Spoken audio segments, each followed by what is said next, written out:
Are you all excited?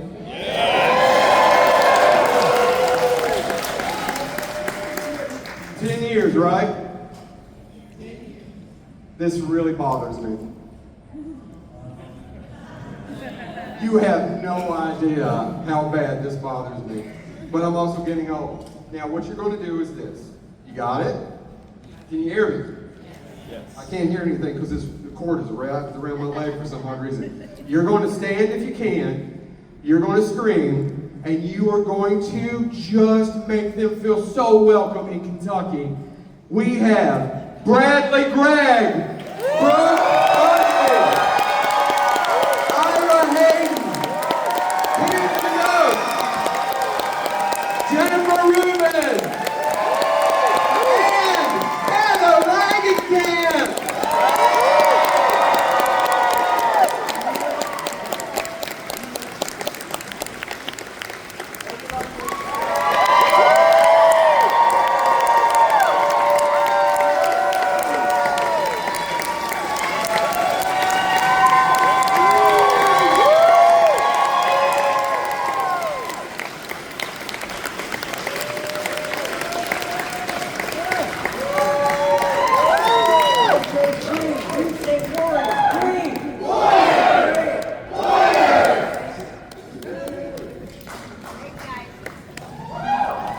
Heather, you were all the way over there. Dude. So, no, we have chairs for everybody.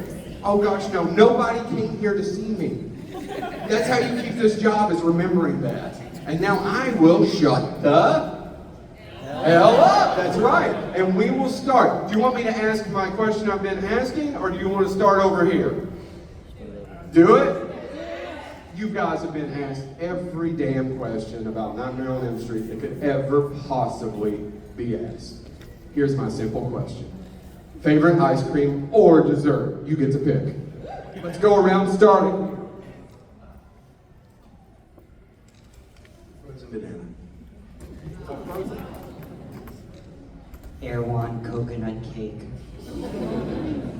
Tiramisu. Oh, you have Homemade peach ice cream. food. I like everything, but my favorite ice cream is Rocky Road. Okay. But you get you get a lot more stuff in it. All right, we ready? Sir, walk right there. Don't get frisky. I won't. Unless it's with I me. won't. Everybody's auditioning. What's your question, sir? Okay. The way I was going to ask is this, because some people it's very easy to get in character. Some people you kind of bring more out of yourself, kind of be that character. How easy was it for each of you to bring your character into when it's like, okay, I gotta be Nancy, I gotta be the Wizard Kid, I gotta be King K. How easy was it for you guys to get in character and be what Wes Craven and you guys wanted you to be? How easy is it to get into character for your... Yeah. People keep turning them off. I didn't do it. Say again, just a button. Is this thing on? Go ahead. I had a teenage daughter at home, so it was real easy for me. And correct me if I'm wrong, I think we were cast because we were a lot like our characters. I think that Chuck really saw it in us, so it was, being believable in that circumstance, Because I missed the bus, I had an attitude, didn't want to be there. They thought I was acting. Because I played Dungeons and Dragons and loved Gandalf from J.R.R. Tolkien.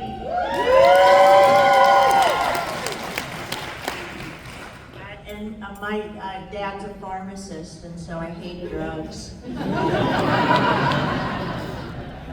Chuck Russell didn't have a choice. He had to take me. I could be any way I wanted it.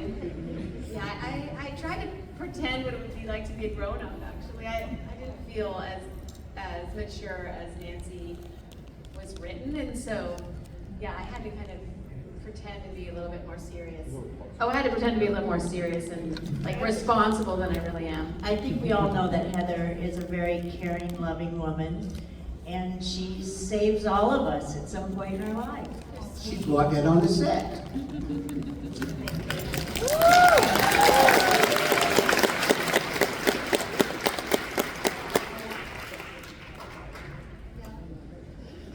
Really quick, do you mind if I interject? Because one of the writers was Frank Darabont. And I was kind of curious, and I'm sure you didn't answer this a lot because I know Chuck Russell could be somewhat, depending on who you ask. But did any of you realize Frank Darabont was going to be Frank Darabont? Did any of you get to interact with him or anything like that? You guys know who Frank Darabont is? Shawshank Redemption, The Walking Dead. That's Frank Darabont. Yeah, I think I knew Shawshank, but I didn't know like what the future held. Yeah. But I knew that when I started working with the script and Chuck, and there was a couple other guys too. I could tell they were talented guys. You would imagine, what are they going to do next? And I remember right after that, Chuck did the blog, I think, and yeah, of course. Yeah, became Frank Darabont. Yeah, I don't remember ever actually meeting Frank. I think mostly it was just Chuck. Yeah, I knew it. Yeah, I met Frank Darabont maybe 25 years later, 20 years later. And I was like, thank you, for writing such a great script. But by then he was, he had moved on so far that I think he thought, oh, that was my embarrassing early years or something. I don't know, he didn't seem to be wanting to talk about Nightmare 3 that much. Same thing with Angelo Baldaman. Yeah. Doing the score. Yeah. Right? Didn't want to talk about it? No, okay. I know that he's incredible. Went on to do a lot of other scores. Yeah, okay. All right, next question. Come on up here, right here. Don't make me tackle you. All right. Scream it out. Hi. Hi. I just wondered if you had any set stories, like stories from the set or while you were filming, or just anything around your characters. Just wondering. I remember shooting at UCLA. We shot a lot of scenes in the old Veterans Hospital that had been closed, and it was night shooting, so we didn't report to work until 9 o'clock perhaps. And we got into this building. Were you all there? Yeah. And yeah, of course. They had. It was covered in bird shit everywhere inside the Veterans Hospital because there had been so many windows left open over the years. It was abandoned. And so it was like working in the scariest place possible because there were these cages and things like animal experiments that happened or something everywhere. And we just were having to work over in this room that had been made into a set, but everywhere else was really scary, as I remember. I don't know if that's what's your impression, but I just thought, I feel like there's lots of ghosts in this building, and that was the scariest place we shot in, for sure. I had no idea what Nightmare on Elm Street was about. None, zero. So I was on the set, and I think it was the second day I was on the set. I noticed that there was a pop-up with the director and the wardrobe person and somebody else, and they were very animated. And I was looking at them because I'm Dora the Explorer. I got to find out what's going on. So I found out what happened was someone had broken into the stage and stole Freddy's sweater. And now they have backup. But I'm thinking to myself, somebody is risking prison time because that's breaking and entering. To steal a sweater? An ugly ass sweater? Are you kidding? I sat down, I thought, oh my God, I think I'm into something big. All right, thank you. All right, next question. By the way, we have a few people standing back there. If you want, we have plenty of seats. Come on, make yourself comfortable. Are you up? Next victim, walk on up here. You got this.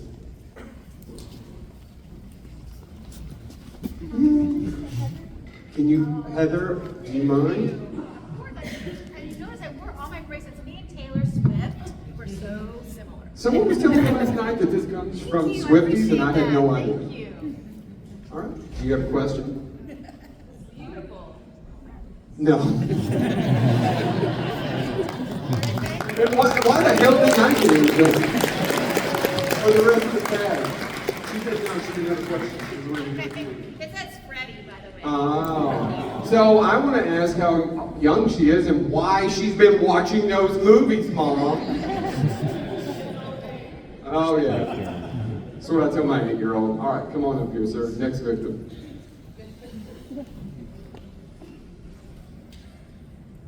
I just wanted to ask what y'all's favorite scene has been. I think my favorite scene is when we're in the padded room, and then they start,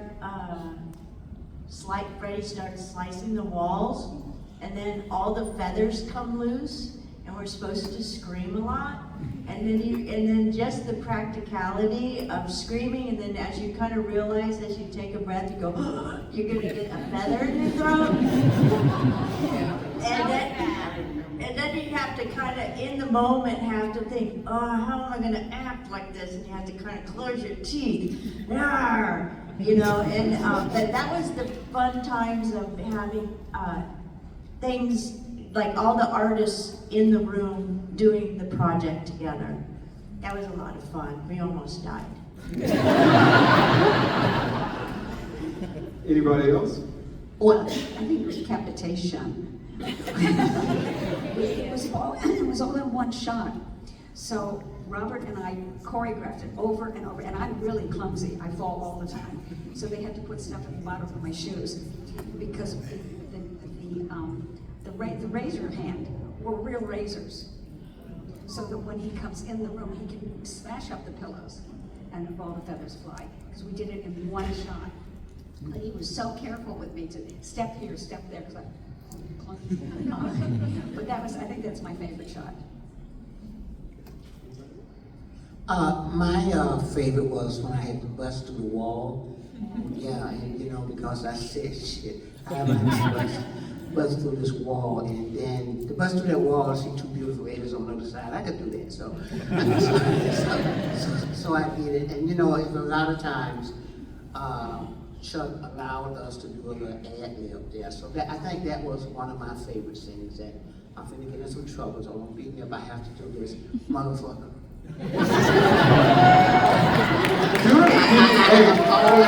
Hold on, really quick. I just have to see that sign language. Now, one more time. Say it one more time. Really like to say it. Motherfucker.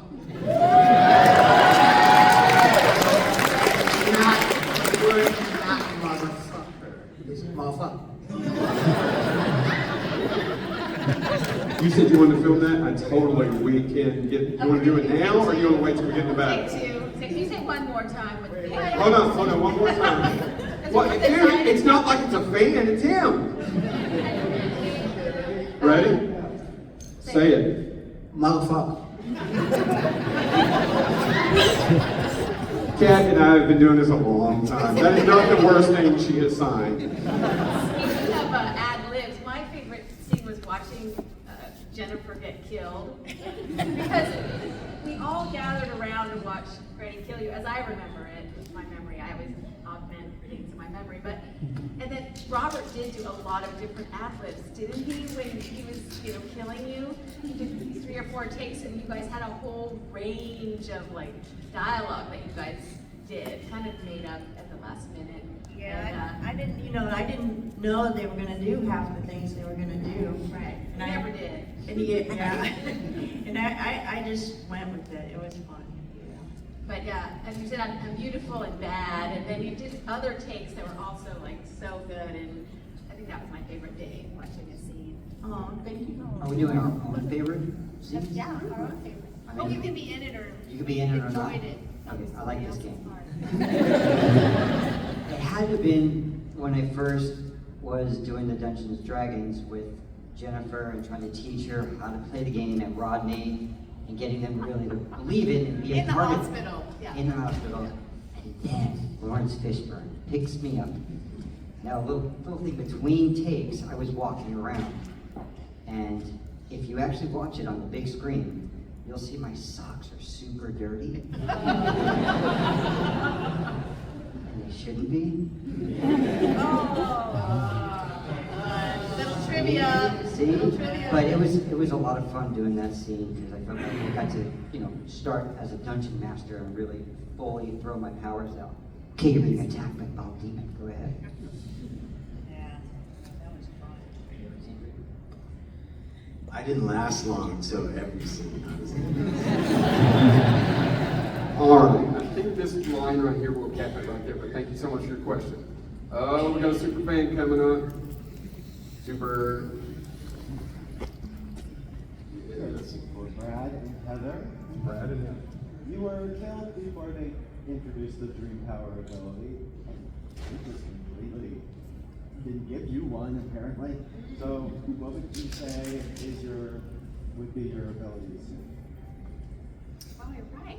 I thought of it that way, but we never really did talk about my dream power. But I think it was actually important. Dream power was the ability to join others in their dreams. I was joining the dreams of the other kids and able to enter their dreams. Even though it seemed like Kristen was the one that had that power, perhaps.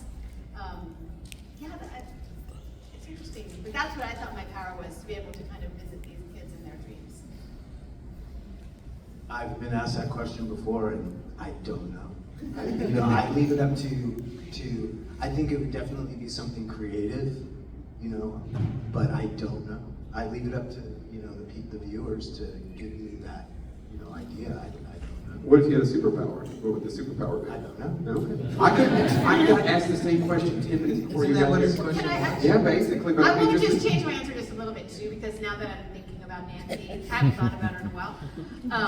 She had been on Hypnocil for so long that she didn't have dreams anymore. So I don't think whatever power she had, she certainly wasn't aware of, and she never, really thought about having dreams. Even she didn't want to have dreams. What would you think the power I would have, Philip? Like, you ever thought about it? Make puppets? Be like a puppet master, I guess? Well, you can puppet other people. Yeah. You can puppet people. Yeah, I could, Out of, yeah. Maybe math. I can control it. You'd be really good at math. That would make a That's great. the reason I became an actor. I'm good at math. I'm great at math. Mathlete. So, Yes. kind of on those same, this is for everyone across the board. One of my favorite parts of the movie was how imaginative, being able to create your own dream powers. How much influence did you get to put into that decision making? Was it made for you as actors with your character already, or did you get to add any of your own personal, I influence? added my haircut, Awesome. but the man that made my outfit with the dog collar and the cleavage and the bathing suit and all that kind of stuff was like a little Danny DeVito type man. And I just thought to myself, what the hell is going on? Because they were dressing me up like a big doll, But then when I used to model, and then when I put the outfit on, I said, oh, my hair doesn't go with this, because it was all down. And so everything in the beginning was down, and then I thought, well, push the tits up and then put the hair up, and then everything went up. So I did contribute, but everything was done for me. Things I never get to say. Who else? Anybody?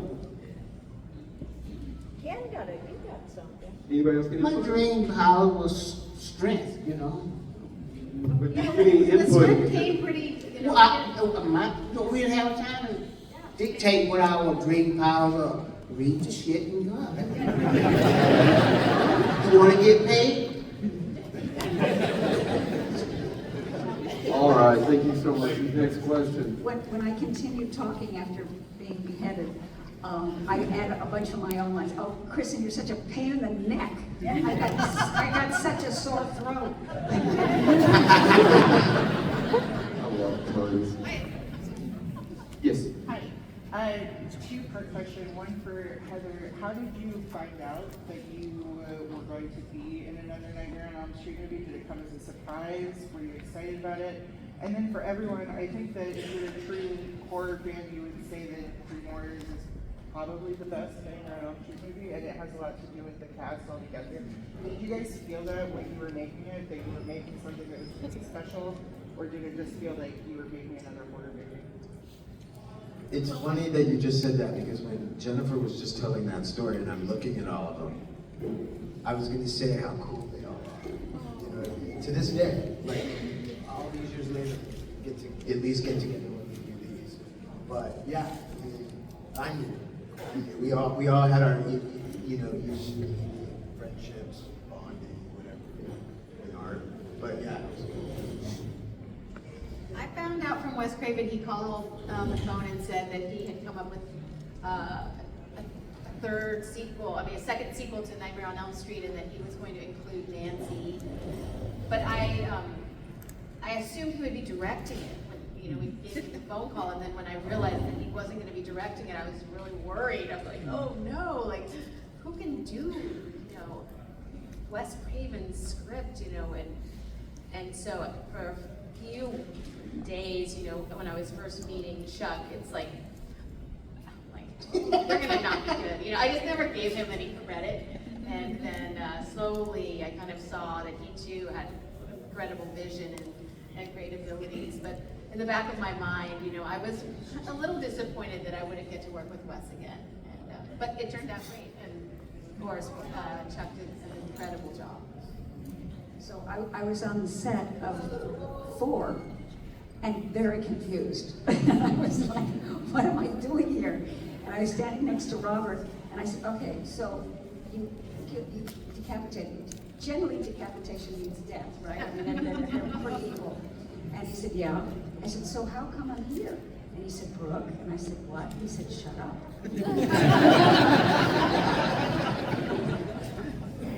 I knew it was going to be special because I really loved the first one and watched the second one and thought it was really cool. But the audition process and getting to meet some of these cats was great. But I knew at one moment, and it was a Sunday, we all had brunch, and then we went in Westwood, we went to Chuck's friend's flat apartment, and we read the whole script together.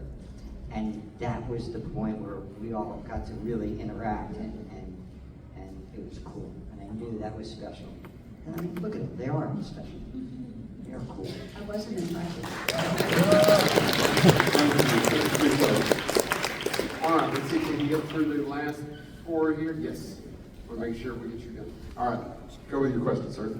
So like the Nightmare films, they have a lot of really amazing special effects. I wanted to ask what were your guys' personal experiences with the special effects on the Nightmare 3 film, or just any film in general that you guys have worked on. What has been your experience with that kind of work, and what has been your favorite effects that you've been a part of? Well, in Nightmare 3, I think the big, giant Freddy snake, that was an amazing day. And, when you see the stuff up close and personal, it does kind of look like an arts and crafts project. It doesn't quite look as magical as it does when it is on film.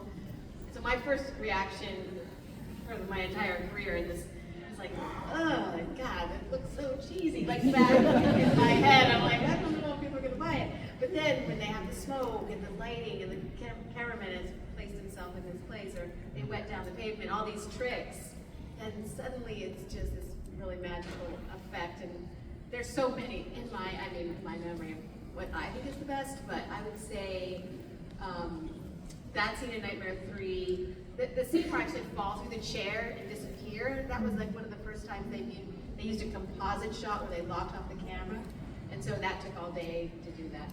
And I don't know if the payoff was that great, but that was a really interesting scene to watch.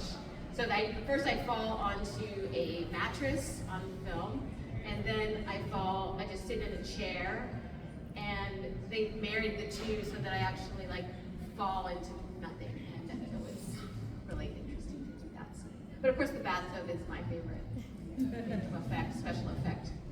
It's not a makeup effect, it's a special effect, yeah. Seems like all the effects I did were man-made.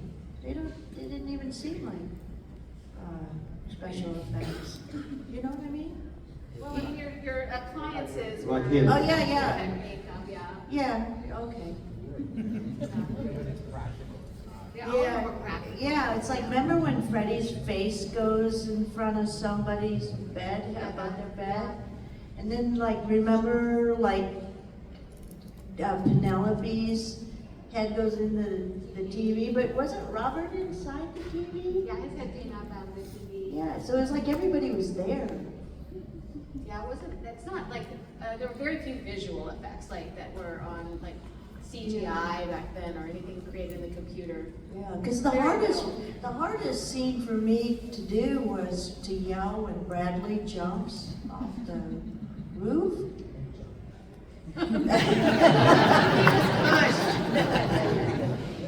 You were pushed off the roof. That was the hardest because nobody was there. And then so you didn't know if I was screaming too much or where to look.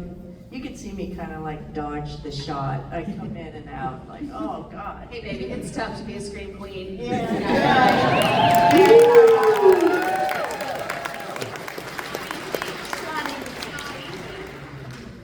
It's not easy. Thank you so much.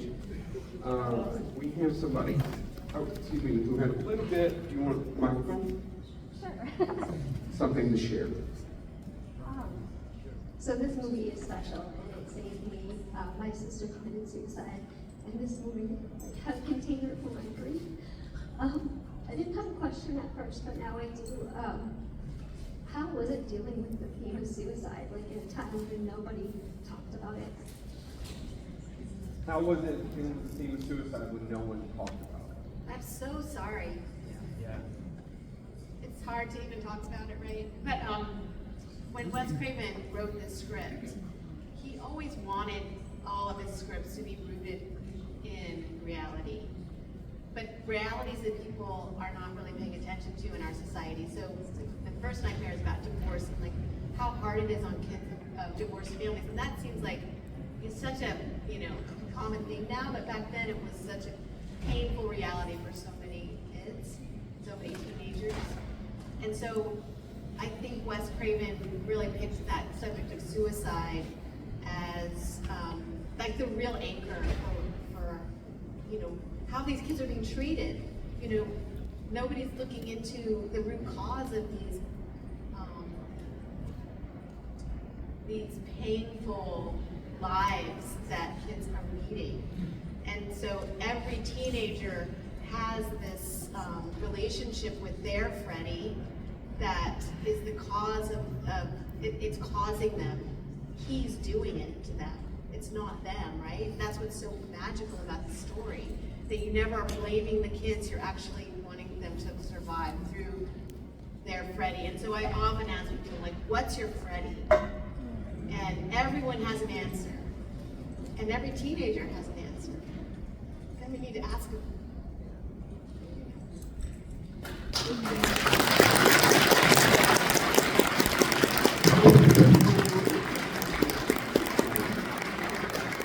Do we have a camera here? Do we get a picture of them?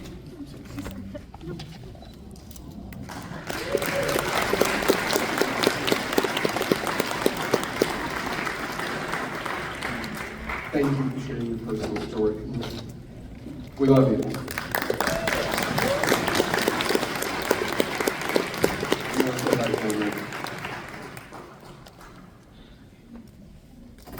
Hard to follow that. I know, dude. I'm sorry. The signature song of the film, of course, is Dawkins, Dream Warriors. I know if you guys are a fan of the song, you've met the band, and concerts, and comments about music of friendship. Huge fan of Dawkins. Before I was living in Tampa, Florida. I liked Metallica, I liked Van Halen. I like Quiet Riot. I like rap. 80s fun rock. Docking was rock. And so we got to work on set, and our supervising producer was Nikki Marvin. And she was walking around saying, hey, what do you guys think? We're down to 2 bands, Marillion and Docking. And I said, as I said in the documentary, Docking, you gotta go with Docking. It just makes so much sense. And years later, I got to meet Don Docking. My wife and I were at this place called Vibratos and just having drinks at the bar. And this guy, everyone keeps going by and saying, hi Don, hi Don. I go, are you Don Docking? Yes. And so I got to meet him and say, oh my God, you're the reason that rock and roll exists in movies. I thought it was pretty cool. So, Docking, man. They're gonna play the Whiskey Go-Go in November. Awesome. Field trip. Going. I can tell you one more story about that. I was house sitting, and I went to the mailbox when I was house sitting, and this CD arrived in the mail, and it said Don Dockin on it. And I was like, what? And then so I said, I gotta walk this over to his house. So I walked down Coldwater Canyon, and I went and I knocked on his door. And I was gonna say, oh hi, I'm Taryn from Nightmare on Elm Street and all that kind of stuff. I did, I was gonna, but nobody answered the door, but I peeked in, and I swear to God, it was the biggest Zen monastery, the most peaceful, beautiful garden, the most beautiful garden. And I thought, in my head, it was blowing my mind because I didn't know, like rock people were like, ah, you know, everything's black. But it was so serene. I was so amazed. And then I did see a documentary about him. He wants to keep that voice that he has that has such a high pitch to it and stuff. So I can't wait to meet him. I might go to that show and see him. That would be really cool. But anyway, I just left the CD in his mailbox, walked away. Thank you for your question. Now, there's no pressure about this being the last question. Come on up. No pressure. It's okay, dude. Imagine how I feel. So I have a question for Heather. I'm Timmy, by the way. How did it go from being the final girl to finding out you're being killed in the third one? Were you upset about it? I mean, I just thought that this was going to be the last Nightmare on Elm Street, and so what better way to go out than having Freddy kill you in such a magnificent kind of way. And I felt, you know, I was telling someone else this yesterday, every kid, even if you've had like a really bad relationship with your parent your whole life, you know, you've gotten like the raw end of the deal with parents, you have this dream that your parents are always going to come and like be the parent you want them to be. And so what I loved about that scene is that even though she's like been so disappointed in Donald and her dad, that he comes to her in this moment as this loving father, and that she falls for it because she wants that so badly. I just felt that was the perfect, it's Freddy's evil in the most perfect setting like that. And I love dying. I don't get to die that often, you know? Great! Thank you. Really quick, can I just say, this has been an absolute pleasure.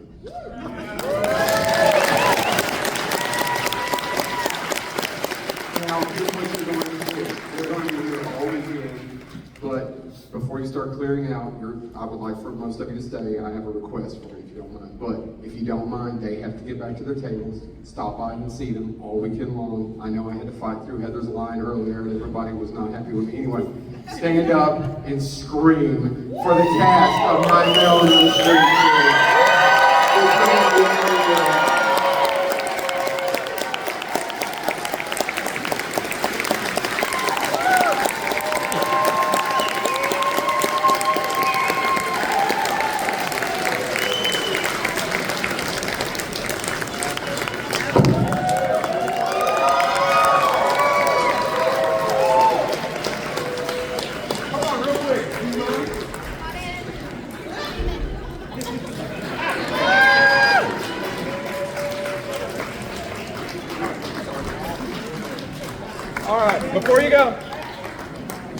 you all got work